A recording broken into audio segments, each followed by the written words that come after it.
এটা ছিল আমাদের মোম্বাসা এবং দিয়ানিতে যাওয়ার স্টোরি।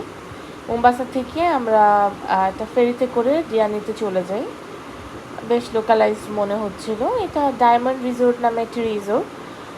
ওটার ভেতরেও ওদের বিচ আছে এবং এটা অনেকটা সবাই এন্ট্রি করতে পারে, kind of something like that. এই গাছটি 600 বছর পুরনো একটি গাছ। দেন হাঁটতে হাঁটতে আমরা পৌঁছে যাই একদম বিচের কাছে। এখানে কিছু আফ্রিকান লোকজন এনজয় করছিল, ওদের ভাষায় বিভিন্ন মিউজিক করছিল। এবং এটা হচ্ছে বিচ। এখান থেকে কিন্তু ক্যামেলও দেখা যায়। এই জায়গাটায় বসে এনজয় করতে বেশ ভালো লাগছিল, রিল্যাক্সিং লাগছিল। দেন আমরা কিছু ফটো সেশন করে নেই। অ্যান্ড যে স্টোনটা দেখা যাচ্ছে, আই ডোন্ট নো এই স্টোনটা ওরা কীভাবে কালেক্ট করেছে। এটা রিয়েল স্টোন এবং বেশ বড় সাইজের পাথর, প্রবালের মতো মনে হচ্ছিল অনেকটা দেখতে।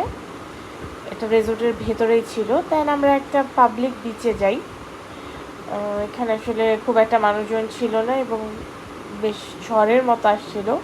সো আমরা খুব বেশিক্ষণ এখানে ওয়েটও করি না। দেন আমরা আস্তে ধীরে মোম্বাসার উদ্দেশ্যে ব্যাক করি। আর এটা হচ্ছে গেট অফ মোম্বাসা। এটা মোম্বাসা শহরের আইকনিক একটা ভিউ। দেন টুকটাক আশেপাশে ঘোরাঘুরি করে আমরা দিনটি